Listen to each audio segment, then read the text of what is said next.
Welcome everybody to our webinar, Creating the Caribbean Bird Banding Network, Part 1. We're really happy to have you here. And a couple of housekeeping announcements. So we have Adrienne Tosses, our BirdsCaribbean president. She will be doing closed caption translation.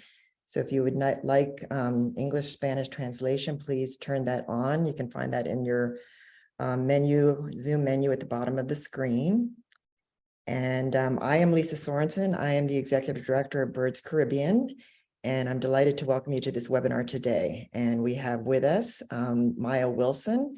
She is our land bird monitoring program coordinator, and I'm sure many of you know Maya, of which the land bird monitoring program is a fairly new program, and we're focusing on monitoring and training for land bird ID and monitoring throughout all the Caribbean islands. We're also, another component of the project is installing MODIS stations, and we've made great strides on that. We'll be having more blog articles and possibly a webinar coming to you soon about that. And then the third component of the project is bird banding and building a regional bird banding network. And that's the subject of our webinar today, creating the bird banding network part 1. And if you have any questions, we would like you to invite you to put them in the Q&A panel, which should be at the bottom of your Zoom menu, and we will monitor those. And most likely we'll save these for the end. It'll just be a little bit smoother, I think, if we have Q&A and discussion at the very end of the presentation. So please do send us your questions in the Q&A panel. If you want to put them in the chat, that's fine too. Maya and I will be monitoring those. And if you're joining us on Facebook Live, welcome. You can write your questions in the chat below the webinar, and we will monitor that as well and address your questions at the end. So welcome again to everybody. And let's get started. And what I'd first like to do is introduce our presenter. And we are delighted to have with us Holly Garrett, our bird banding coordinator. And Holly has a bachelor's degree in applied vertebrate ecology and zoology with a minor in business from Humboldt State University and a master's in biology from Villanova. And her master's research focused on the two toadies of Hispaniola, which is how Holly got her start in the Caribbean. Afterwards, she spent a year running the Hamacuaca, sorry if I'm saying this wrong, Bird Observatory in Ecuador, and 2.5 years running the Costa Rica Bird Observatory's banding program. Holly was certified as a North American Banding Council, or NABC for short, trainer in 2011 after her training at Humboldt Bay Bird Observatory. Since then, she has worked on banding projects throughout the US and Latin America and the Caribbean. She has led multiple workshops throughout Latin America and the Caribbean and helped with NABC certification sessions in both English and Spanish. And as our Caribbean bird banding coordinator, Holly is working with our Caribbean partners to create a unified bird banding program for the region called the Caribbean Bird Banding, or CBB Network. Holly is also the outreach manager and an avian ecologist at the University of Montana Bird Ecology Lab. And she is an invaluable member of Birds Caribbean's social media and communications team. So welcome, Holly, and thank you to everybody for joining. Take it away, Holly. All right. Thank you so much, Lisa. I'm Holly Garrett, and I'm very excited to be talking to you today about the work we've done so far with creating the Caribbean Bird Banding Network. I am coming to you from Belize today, so we have a backup plan worked out, but just as a heads up to everyone, but the internet looks like it is pretty stable here. So I am very excited to talk a little bit about Caribbean Bird Banding Network. And so to get things started, let's discuss, so what is bird banding? So bird banding is defined as a monitoring technique used for studying and identifying individual birds. So at its simplest form, with bird banding, we are marking a bird with a bird band. And so usually these bands the bands consist of a stamp followed by a unique number on an aluminum band. And this is used to identify individuals within a population. And so with this mark recapture study, we can use this to identify individuals through recapturing, and it's a good way to, the internet's a little off, sorry. but it's a good way to help us study populations. And so there's other ways of marking birds. We can use color bands to kind of identify individuals without recapturing. With depending on the species, we can use larger color bands, or we can use wing tags. But most times, the kind of standard form for marking birds is putting this unique numbered aluminum band. And these bands are very lightweight. They do not affect the life of the bird. And it's when we have this bird in the hand while we're banding it, we can actually learn a lot with a bird in the hand. And so some of the things that we can look at is we can look at a lot of times body condition. And I'm going to discuss a little bit further how we look at these things with a bird in the hand, but we can look at body condition, and from body condition, we can infer habitat quality. We can see, do the birds have a high quality habitat? Are the birds, especially during migration and stopover and breeding, things that are fairly energetically costly in the lifestyle of a bird? We can look at the body condition to see if birds are getting the resources they need from the habitats. And we can use that to help us make management decisions and conservation decisions. We can look at demography, so we can look at ages and sexes of birds. There's been studies looking that male and female birds may take different migration routes, or older or younger birds may take different migration routes. So looking even at demography can help us understand if older or younger birds might actually have different habitat requirements. With bird banding, we can look at longevity. And so actually, when we have a bird in the hand, we can usually only tell if a bird is younger or if a bird is older. We usually can't tell the exact age of birds, but with bird banding, we can actually use bird bands to tell the exact age of birds. And this has given us longevity records, which I will talk a little bit more about, some examples from the Caribbean. We can look at phenology. So with bird banding, we can better understand when birds are breeding, especially in the Caribbean and the tropics, when birds might have slightly different breeding seasons from their temperate counterparts. We can sort of better understand what's going on in the life history of these tropical birds. We can look at behavior and social structure, especially with color banding. We can actually kind of study these populations and get to know these birds better. And with birds in the hand, we can actually start to see these the effects of diseases, or we can see if birds have parasites. And so these are things that, especially with news like the avian flu going around, when we're actually taking these birds in the hand, we can assess them a little bit better. And so when we have a bird in the hand, what data are we collecting? And so first we're looking at reproductive characteristics. And so these reproductive characteristics are typically what is known as a cloacal protuberance and a brood patch. And so if you can see the bottom photo, this is a cloacal protuberance. And so this is typically seen in male birds. It's kind of this enlarged cloaca that's used for sperm storage. So a lot of times when we see this, we can tell that we have a male and active breeding condition. And then to the right, what you'll see is this is a Bullock's oriole with a brood patch. And so a brood patch is when birds lose the feathers on their breast, and then their chest kind of vascularizes and heats up, and that allows them to incubate the young chicks. And so what's really cool with brood patches is we can actually quantify them on a scale of 1 to 5. And so most times people think of 5 as kind of the ultimate brood patch, but it's actually it's kind of a bell curve. And so 3 is kind of the peak. And when we have this, as you can see, this is actually kind of what we would know as a peak brood patch.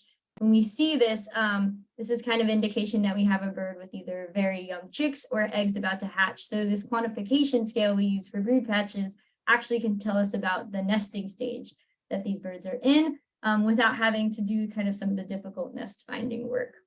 So we can also look at body condition when we have a bird in the hand.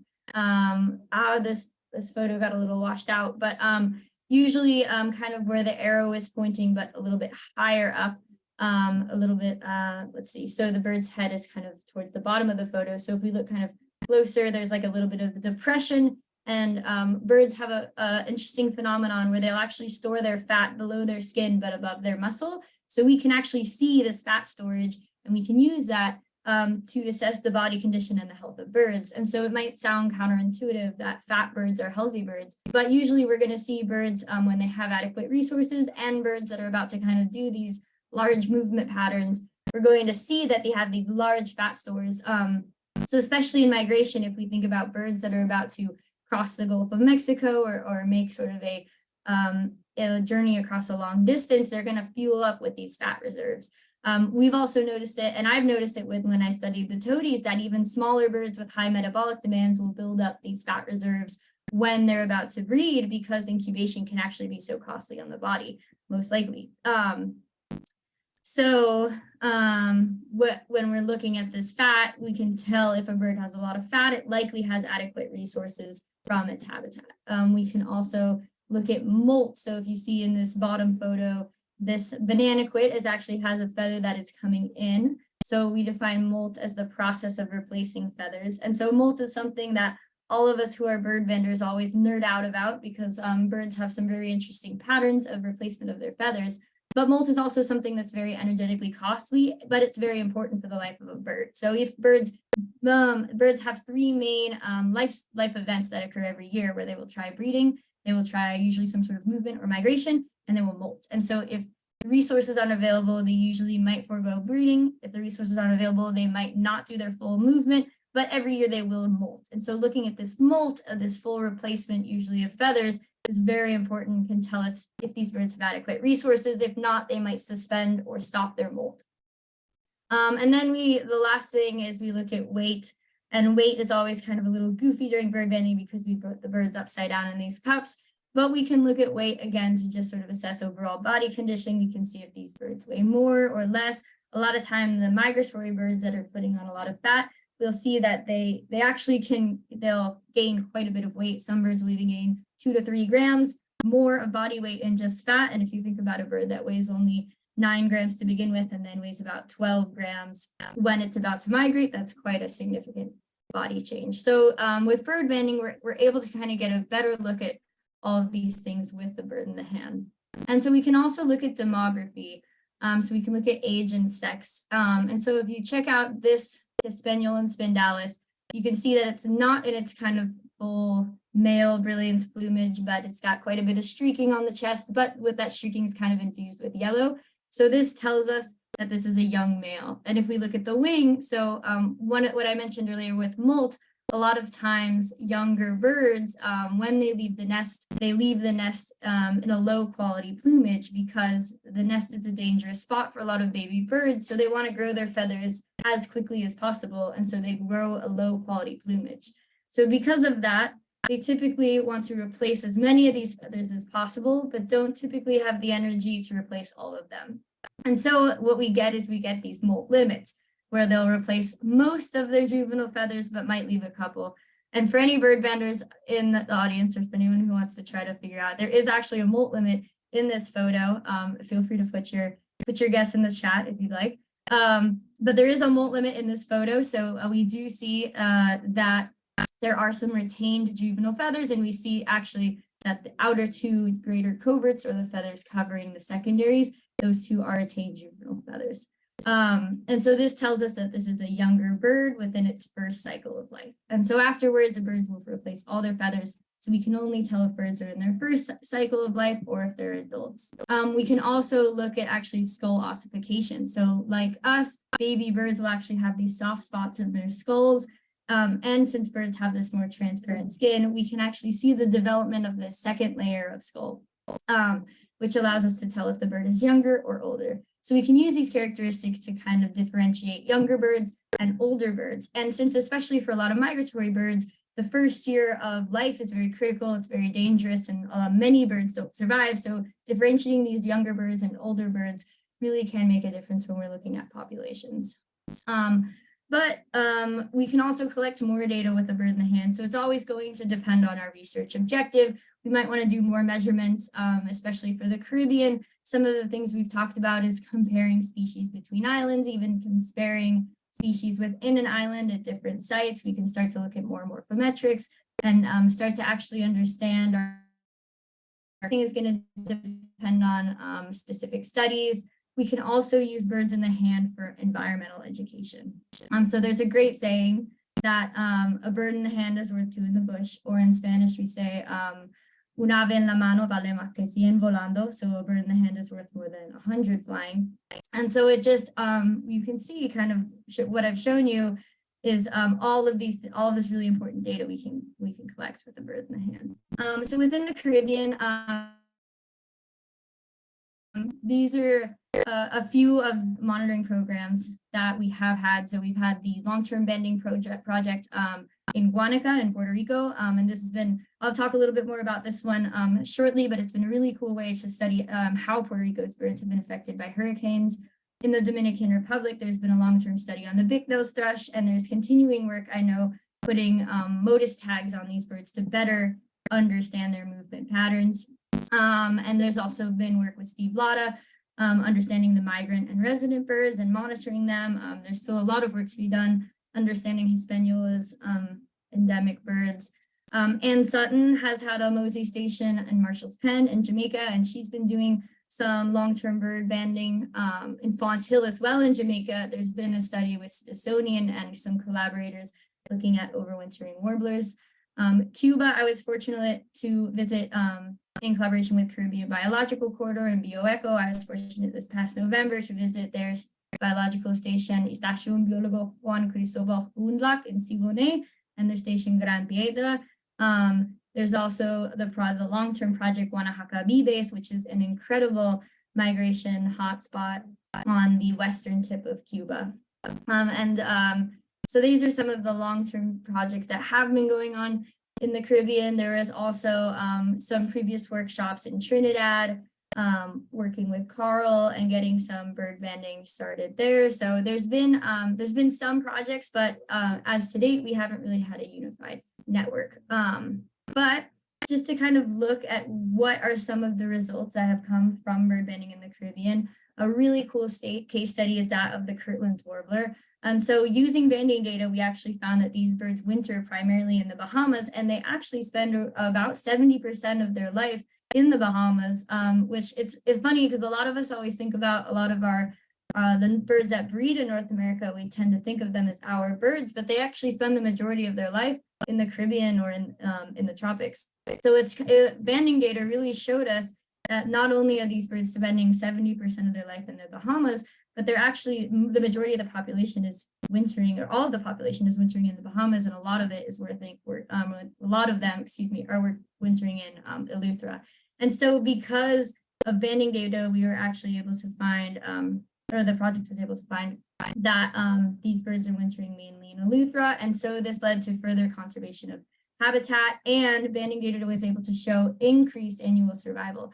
So they color banded these birds, took morphometrics, looked at habitat metrics as well, and were able to do a fairly rigorous analysis to figure out what these birds really needed and then conserve that habitat. And this conservation led directly to increased numbers of Kirtland's warblers. So a really cool success story.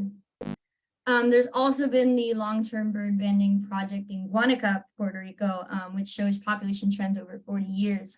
And so here they've used capture rates to actually estimate the population. And from this study, they had two major hurricanes that hit, Hurricane George and Maria. And so from both of these hurricanes, they were kind of able to see how the bird populations were affected by them. So I know with George, they showed that actually population rates decreased due to a lot of lack of canopy cover, but during Hurricane Maria, the capture rates actually increased because a lot of the montane birds kind of ended up coming down to Guanica, which didn't get hit as badly by Maria.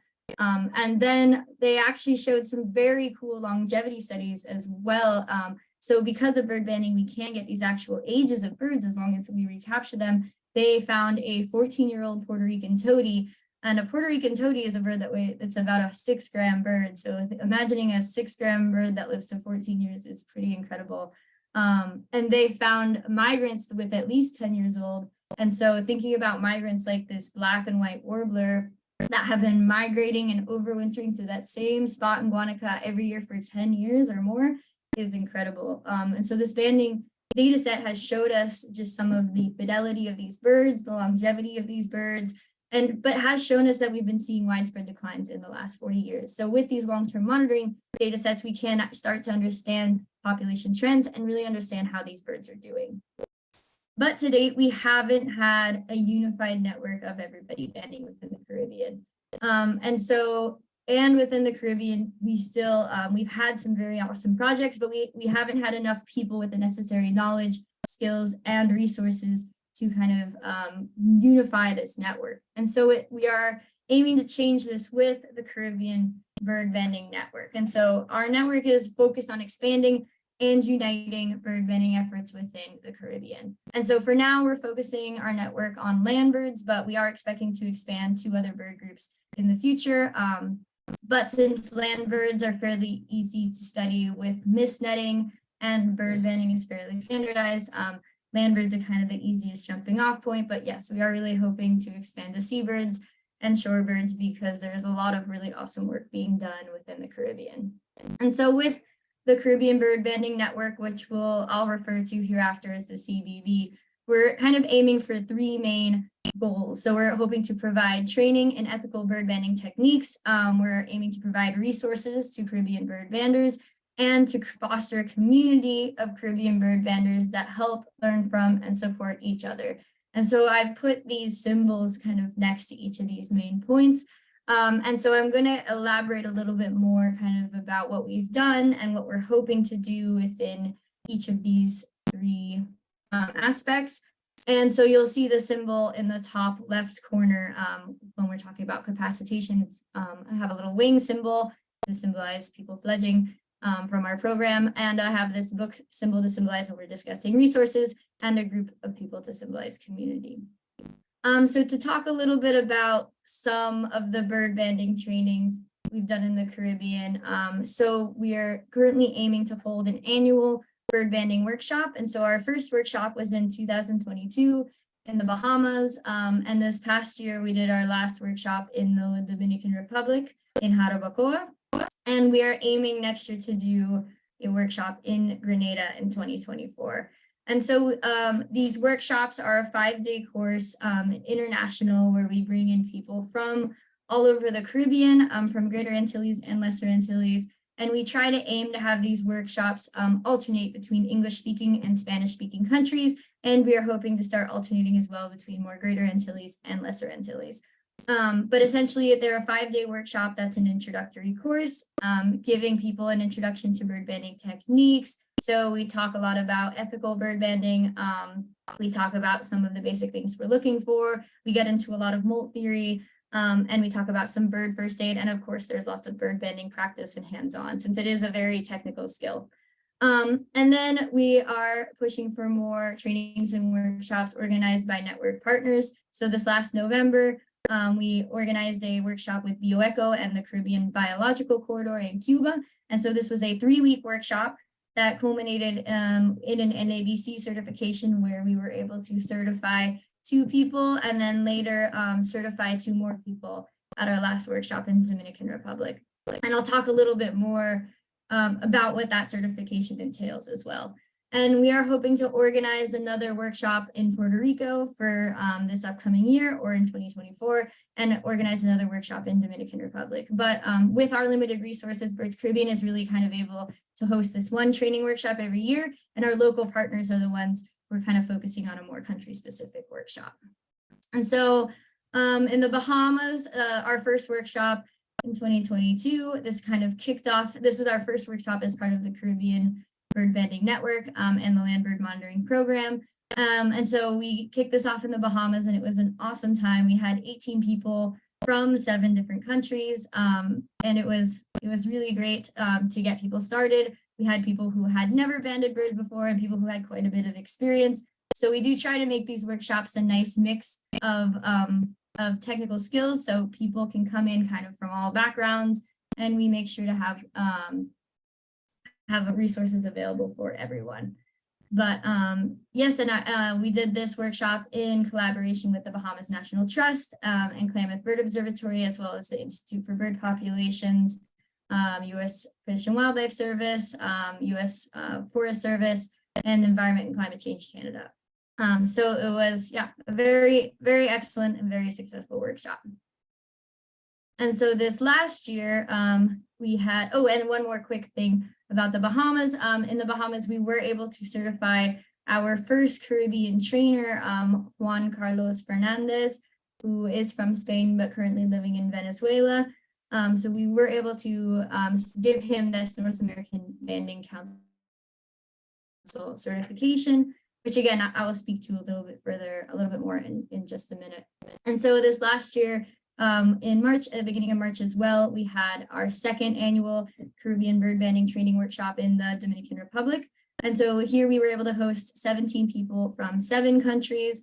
And we were very excited to be able to offer 2 assistant positions. So we had Daniela Ventura and Zoya Buckmeyer come in as assistants, since they have received the NABC certification as bander. And so they acted as assistant trainers during the workshop. And we had Juan Carlos Fernandez, our NABC Caribbean trainer as well. And so this was a workshop we did in partnership with Grupo Jaragua, the Caribbean Biological Corridor, Institute of Bird Populations, U.S. Fish and Wildlife Service, and U.S. Forest Service. And we were able to give 2 more people, or pass 2 more people on the NABC certification, 2 more people from Cuba. And overall, it was just a really awesome workshop.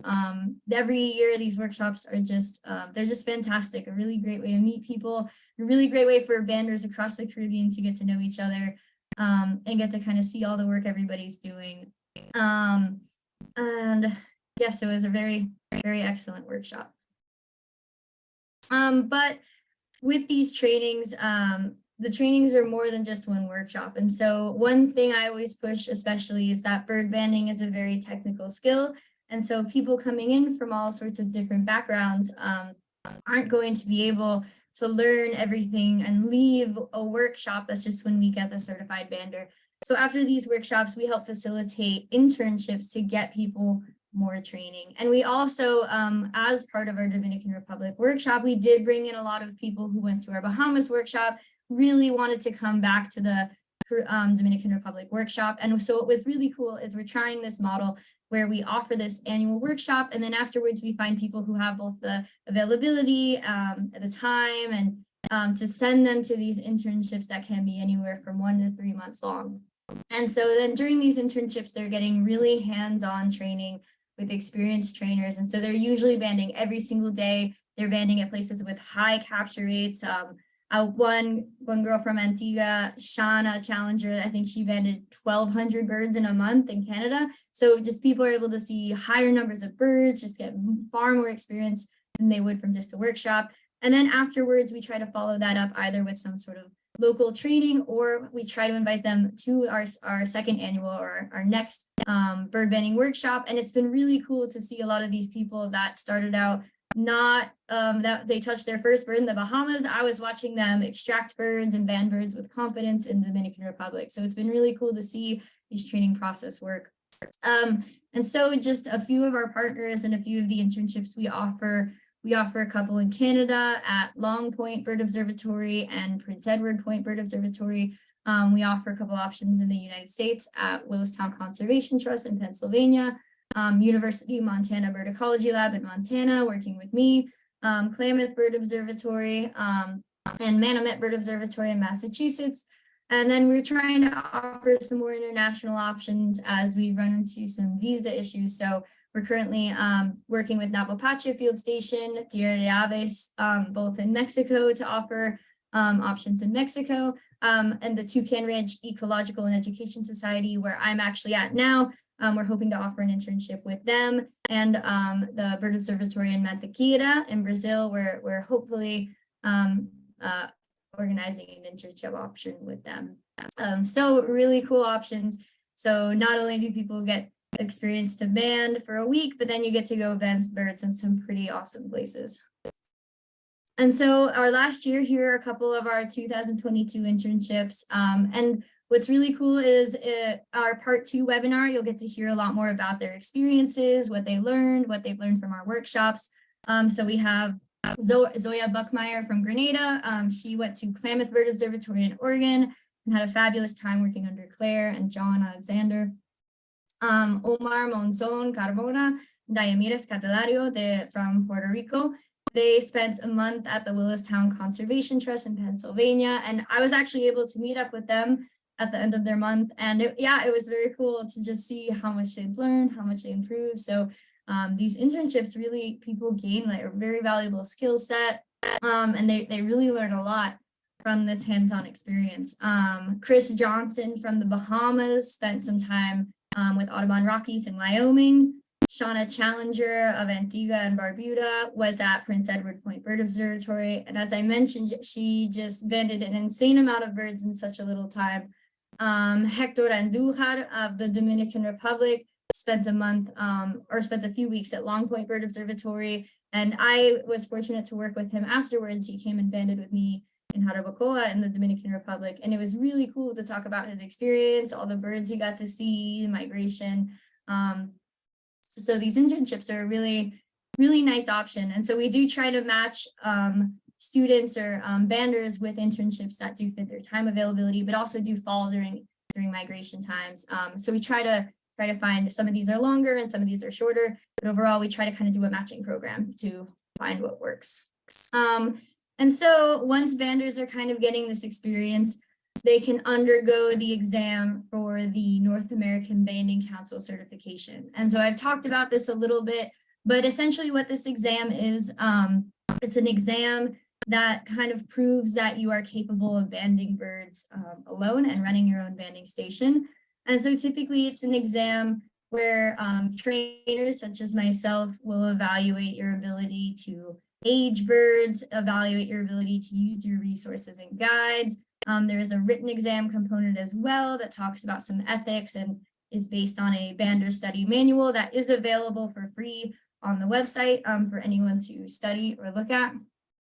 And then there's a field portion where banders extract and band birds, and then we kind of review the birds, to make sure all the birds are handled safely, all birds are aged, all correctly, all the data is taken correctly. And so it is a fairly intense certification, as anybody who has taken the certification can attest.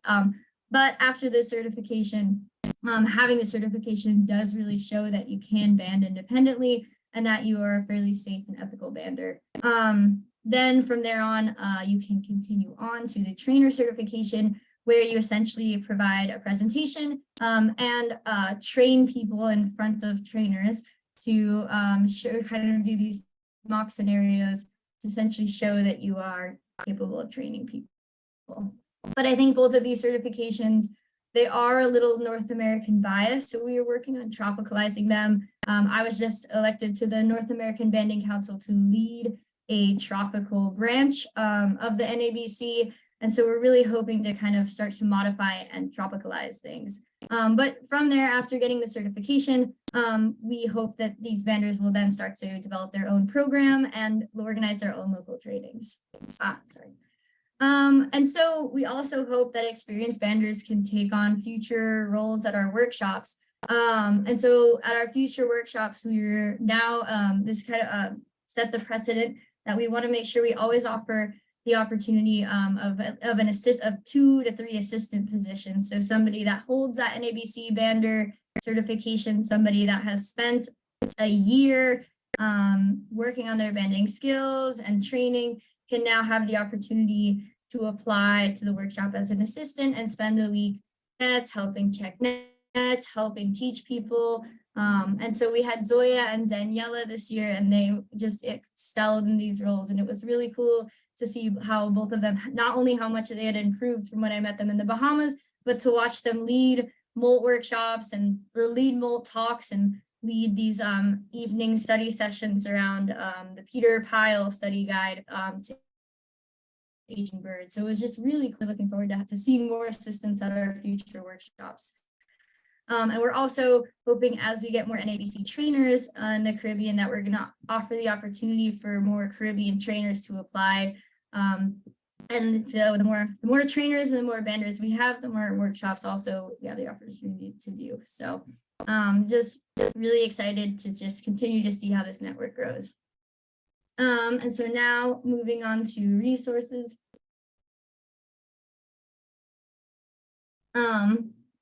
So with our resources, kind of with bird banding, your most basic resource, of course, is bird bands.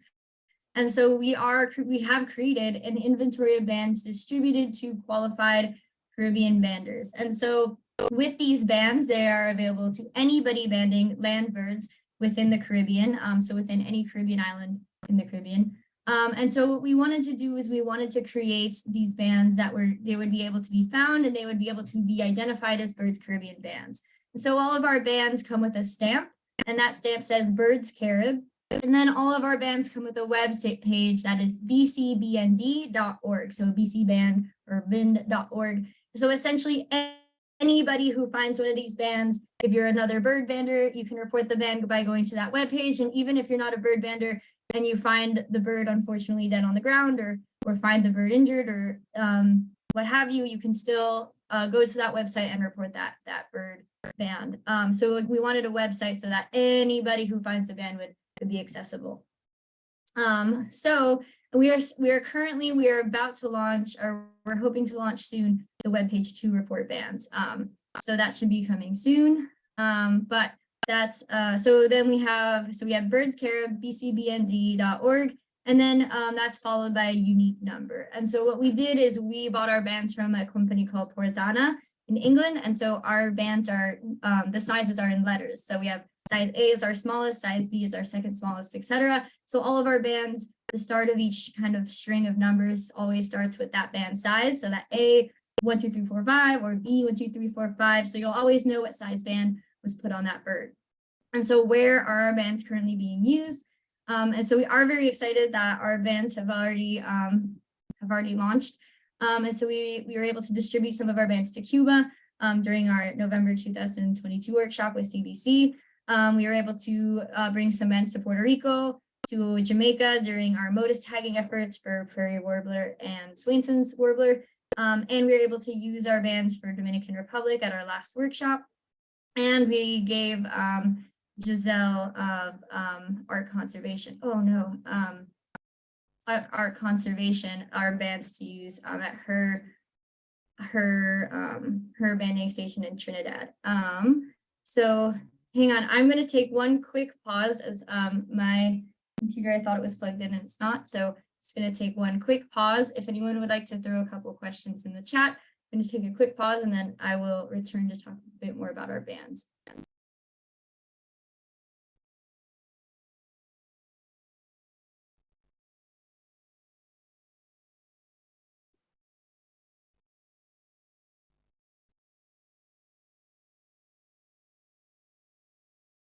Hi, everyone. Just to remind you that you can type your questions in the Q&A, and we will have a Q&A session at the end. You can also put them in the chat, but it might be a little harder to find them there. So do put them in the Q&A, and we will have time for questions and answers and discussion at the end. Okay, she's back. There we go.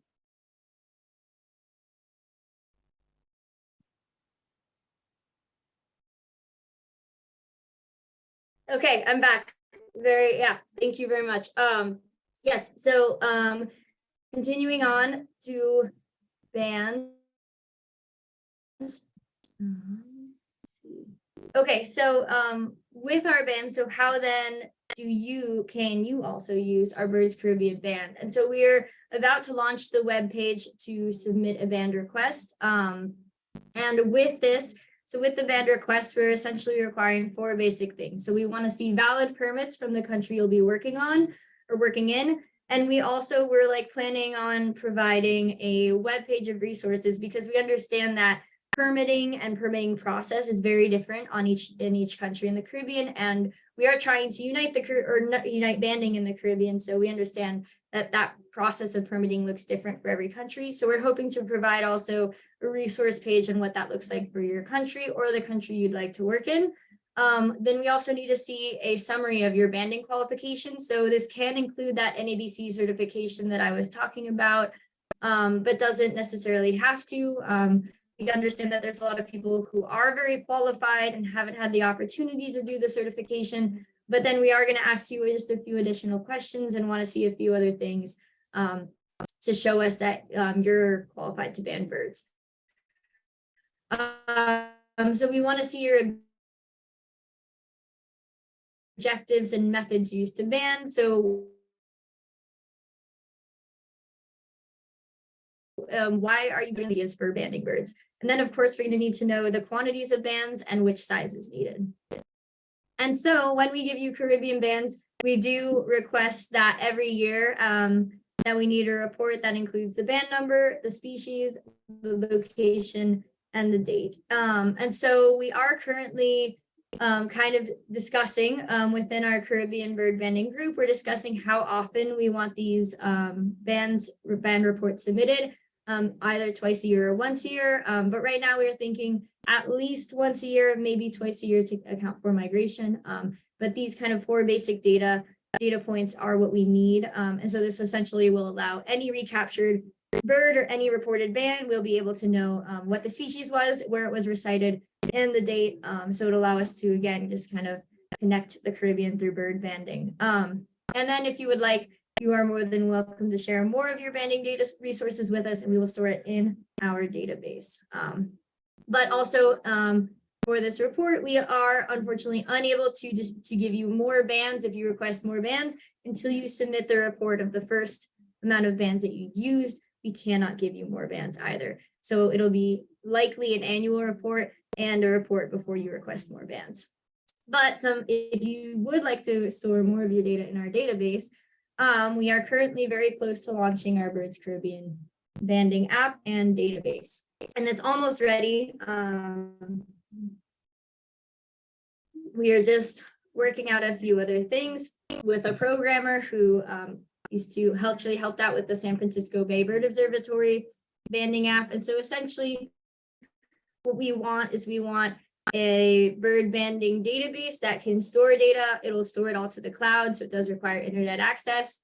And then it matches along with the data sheets and effort sheets that we are providing. So for the data you're collecting, it's very easy and straightforward to enter it and store it. And again, we're very excited to be able to launch this soon. And so it kind of matches along with these data sheets. And so with the data sheets, we are providing a banding data sheet, an effort data sheet, and a banding code sheet. So our banding data sheet looks like this, where you can see, and we're trying to provide everything, at least right now at this moment, because most of the banding programs are either in English or Spanish speaking countries. So we are aiming to provide everything, at least right now, bilingual. So everything on this banding data sheet is in English and Spanish as well. An effort sheet, and then we are providing these bird banding codes. So for all of these different, and these are kind of the basic data that's usually taken during a mist netting bird banding effort. So with this basic data, these are the codes that we are using that are based on standard bird banding codes from the Institute of Bird Populations, MOSI and MAPS program, which is their Monitoring Avian Productivity and Survivorship, which is for North American breeding birds, and their Monitoreo Sobrevivencia de Invernal, which is monitoring overwintering survivorship of migratory birds. So these codes are adapted from them. And you can also see we've created codes that show how to close and use the band sizes that we'll be working with, as well as the aging codes. And so all of these, again, line up with the banding database. So it just makes it for ease of interest. And so we are planning on providing these on our website, but right now, if you are interested in copies of these, just please email me, and I'm more than happy to send them over. They are also working documents, so if you would like any edits, or if you see any edits that need to be done, just let me know. And so our third aspect is we are creating a community of Caribbean bird banders. And so right now we have a WhatsApp group that we've created, and so with this WhatsApp group is everybody that that is currently interested in being a part of the group and interested in bird banding in the Caribbean, everybody that's been a part of our workshops. And so within this group, within this group, it's a group where we can all kind of band together, if you will, and discuss bird banding, molt, and more. And it's really awesome, right? Because if I'm out in the field and I catch a bird I'm unsure about, I can throw in a wing picture, or I can throw in hey, has anybody seen this before? Or say, hey, check it out. Common yellowthroats are moving through Dominican Republic right now. So just a really great way to connect us all with bird banding, connect us all with questions about protocols. And so very cool group. And then we also created another kind of more focused working group. So people that are a bit more interested in just developing the program and kind of want a bit more of a say in as we're going forward. So We're planning to meet regularly to discuss the objectives and develop the objectives, discuss the resources, and kind of create a Caribbean-centric protocol that we can all use banding together in the Caribbean. So if you're interested in joining either group, please let me know. And of course, just the biggest part of this community is just all the awesome people that have been a part of it. So just a huge thank you to everybody that has been a part of these workshops, of these trainings, of everybody that's a part of these groups. It's just been so wonderful to get to know everybody and to band together with everybody. And so we couldn't have done any of this without you. And there's just been so many awesome ideas, so many people who have been working to push this forward. And so it's this amazing group effort that is this community of Caribbean bird banders. So thank all of you. Thank you to everyone who has been a part of this monumental effort to make this happen. And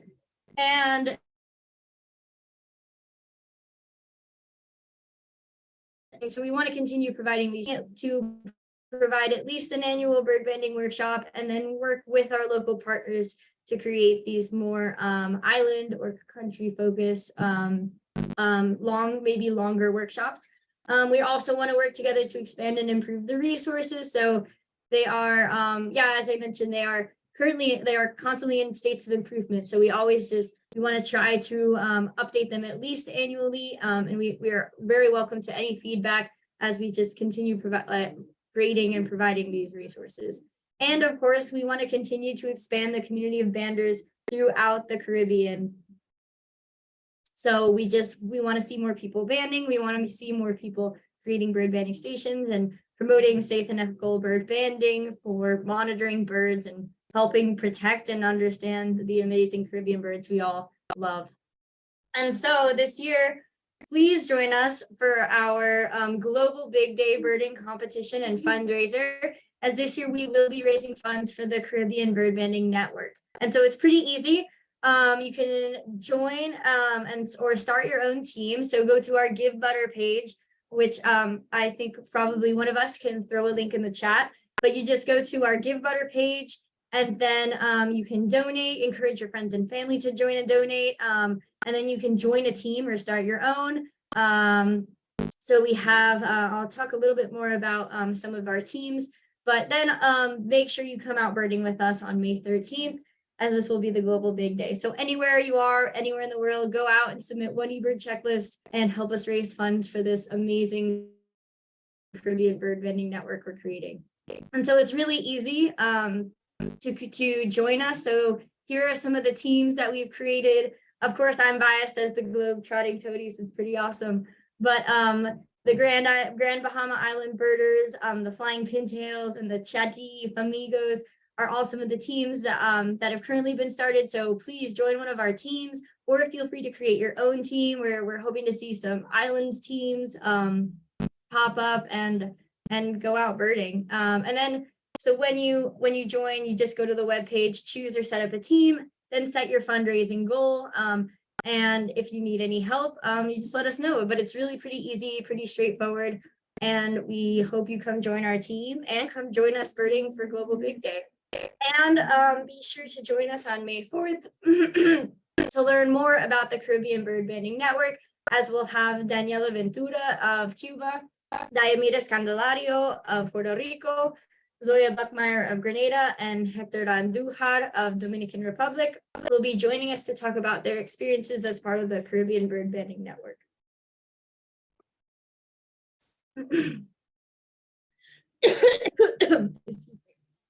So please join us and hear more about their experience and learn more about what they've done to help us create and grow the Caribbean Bird Banding Network. And so now we'll open the floor to any questions. And just Awesome, Holly. Thank you so much. That was such a great overview of banding in general and the history of banding in the Caribbean. And then, of course, our new very exciting Caribbean Bird Banding Network. It's really great to see all the enthusiasm and participation in this initiative. So thank you to everybody, as Holly said, for your participation and your support. So yes, I do see a couple questions, and yes, please feel free to add your questions in the Q&A, preferably, or the chat. Let's start with one here. Yona or Yona, I'm not sure I'm pronouncing that correctly. She says, I don't have experience in banding, but would love to learn. I am in Martinique and know majority of birds from Dominica, Guadeloupe, and Martinique. I was wondering, are the rules the same for banding in French countries, and where can I learn more? Yes, so Guadeloupe and Martinique are Wow. French overseas departments, right? Mhm. Which is like France. Yes. So I am not, yeah, which is like France. So I am not aware exactly of what the rules would be or what the laws would be about bird banding. I think that would be, it would probably be worth investigating what your government says, especially looking into a lot of times the Ministry of the Environment is a good place to start, looking at sort of what are the laws and regulations for bird banding, and looking at if that what a lot of European countries kind of have their own schema and their own laws for ringing, as they call it, they're ringing or banding birds. And so seeing if those French laws are also applicable in Martinique would be a good start. But yeah, I think the Ministry of Environment is usually a really good place to start with looking at that and seeing about banding birds. And yeah, we're hoping to have our next, as I mentioned, we're hoping to have our next training workshop in Grenada in one of the Lesser Antilles. But yeah, any other training opportunities, just be sure to stay in the loop, join our listserv, get on our email chain, and we'll be sure to inform you of any upcoming opportunities for training. Yes, and I'll just quickly add that a longtime Birds Caribbean member and former board member, Anthony Levesque in Guadeloupe, does a lot of banding. So he would be a very good resource for you to check with, and we can check with him as well. But send us a note and we'll find out from Anthony, or we'll put you in touch with Anthony and he'd be able to give you some guidance. Mhm. Okay, another question is, do we need a banding permit to be able to manipulate the birds? So that's another good question. And again, I think that's really going to vary by country basis. A lot of countries require at least, so there usually is at least a permit required for catching and handling birds. So usually a mist netting permit is required. And then some countries require additional permits for auxiliary markers. So for bands, for color bands, for blood sampling, for poop sampling even, or feather sampling. And so it's really going to depend on what the government of that country requires. And so it is, you are likely going to need some sort of baseline permit to be able to capture and manipulate birds. But that is worth investigating for the country for which you would be doing that study.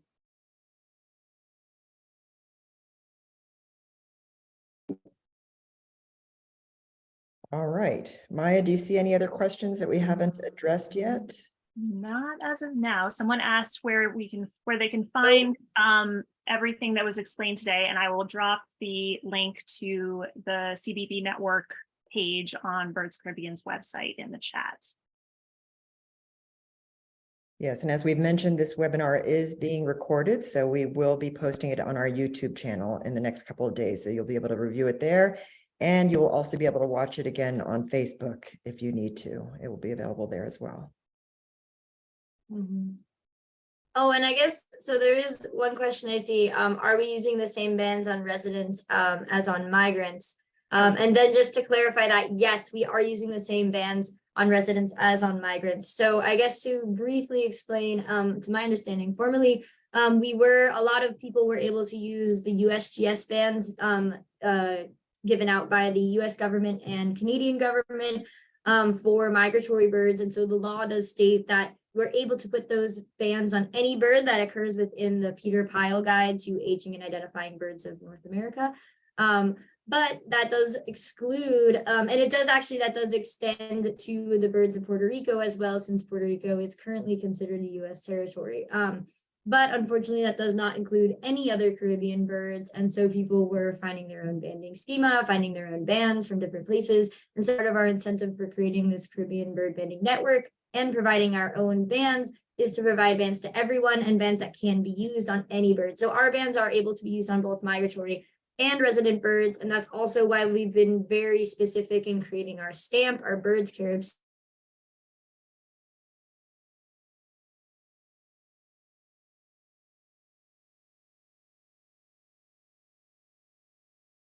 Uh-oh, Holly has frozen. Holly, come She might back. come back. All right, we might just need to wait a minute for her to connect Yes. again. In the meantime, we can probably answer Maya. You can probably help with answering a question.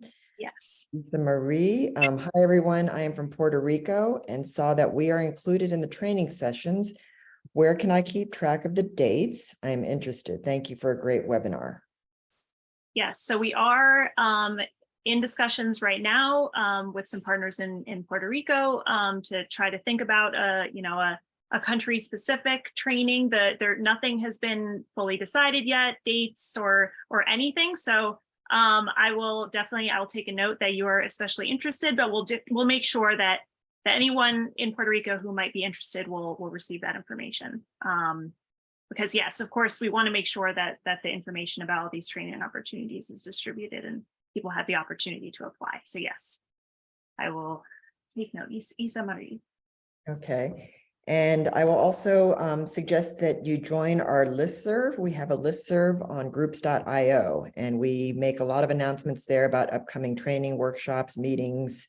Members can ask questions about bird biology, anything related to Caribbean birds. So do visit that webpage and make sure you're on our listserv if you're not already on it. And then also please get on our mailing list to get our monthly newsletter. I would say that the listserv is the main place where we communicate with our Caribbean colleagues and members about things that are upcoming, opportunities, grants, things like that. But then the newsletter is also a great place to keep up with all of our news. So I will share the link to that in just a second, but be sure you're signed on to get our monthly newsletter as well. All right, hopefully Holly will be able to join us back in. Yeah, she said So she was let's see. booted off Zoom, so It's booted off Zoom. Okay, I'm sure she'll try to get back on. Another question is, but are they making bands international? Because I know the CRBPO gives bands from the French National History Museum, but is there notations that are international? yes, go ahead. Yeah, go ahead, Maya. So every program or country, if they have their own banding scheme, they might have, print their own bands and distribute. So for instance, in the United States, there's the Bird Banding Laboratory that distributes USGS bands. So the bands that we're distributing are really meant to be used anywhere on migrants or residents.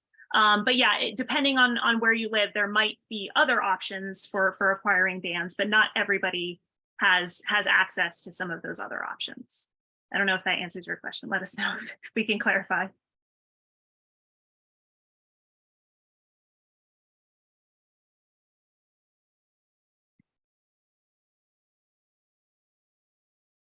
Okay, and here is the link to join and sign up for our newsletter. Okay, another question. I recently saw a saltator with a red tip on the beak, whereas it is said in all books that the tip is orangish yellowish. Could it be maturity age? Yes, that is possible. That is possible. I don't know specifically, but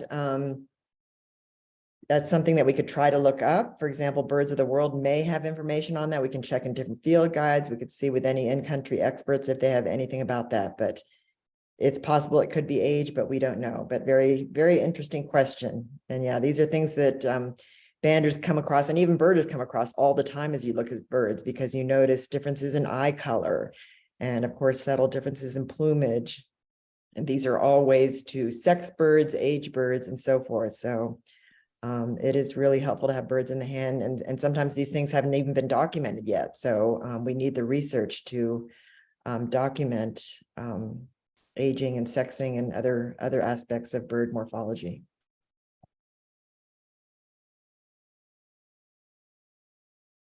Holly's trying to get back on. I'm trying to give her the link so she can join. Okay. All right. Any other questions or comments? Again, do tune in for our second webinar. Register for that as well. I think Holly shared the link, but we could put it in the chat as well. Hold on one second and I will grab that.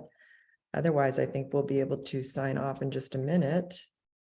Let me get the link to the next webinar so you can register for that one too. And yes, we would love it if you became a member of Birds Caribbean. And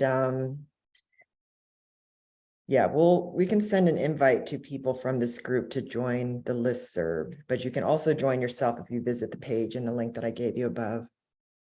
And we do hope everybody on this call will jump on a team for Global Big Day. It's a day where everybody around the entire world is birding. So it's a lot of fun to be part of this. In the Caribbean, we hope to represent our region well with lots of participation. It's a global citizen science effort, and all your observations contribute to our knowledge of birds, status and trends in the entire world. So we want to beat our records from the previous year. More checklists, more people, more teams, and more funds raised. So please, everybody, visit our Give Butter page and join a team or start your own team. We have a number of teams from last year that we're hoping to reactivate. We haven't gotten them all reactivated yet, but we had about 15 teams last year. So we're still getting in touch with all the team leaders to reactivate their country teams. But anyway, take a look at that, and in the coming days, do sign on to a team to participate. And if you're able to also help us fundraise, that's awesome. You know, share the fundraiser with your friends and family, and get them to donate and support you for this effort. All right. Thanks, Holly, are Holly. you back? Holly is back. If anybody has any last minute questions for Holly. Yes, sorry about that. The internet just kicked me off, but at least we made it to the end of the presentation. Exactly. Good timing. Thank goodness. Yeah, that But worked yeah. out well. All right, well, I think I'm not seeing any more questions, so I think we're good. So just thanks again to everybody for joining. Thank you so much, Adrian, for doing the closed caption translation. And Yes, thank you. Holly, thanks, Holly, for an awesome presentation. And we look forward to staying in touch with everybody through our newsletter, through our listserv, through WhatsApp chat, and so forth. And we will look forward to seeing you at the next webinar and for our Global Big Day birding. Okay, one last question. I have a checklist for the resident birds of Dominica. I made it myself as I have a list, but it doesn't say migratory or resident. Do you guys want it? Yes, sure. Please send it to us. We would love to have that. And I don't know if you know other birders in Dominica. We have members and birders that we know there quite well, like Dr. Birdie, Bertrand Jean-Baptiste, Janelle Brisbane, Stephen Durand. So definitely be sure to get connected with them. And if you email me, I can help connect you guys. I'm going to just put my email address in the chat, and maybe Holly and you can do the same thing.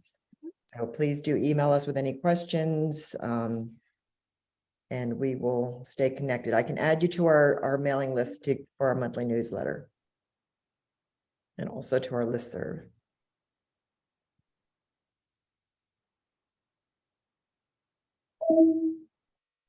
All right. Give you one more minute to get our email addresses. And thank you again, everybody, for joining. I will go ahead and put Holly's in for everyone. Okay. Oh yeah, thank you. Yeah, no worries. I know you're on your phone now. So holly.garrett@birdscaribbean.org and maya.wilson@birdscaribbean. Yeah, you're welcome. Thanks, Giselle. Thank you again to everybody for joining. Thank you. Yes, thank you so much. Yes, we'll see you soon. Take care, everybody. Bye for now.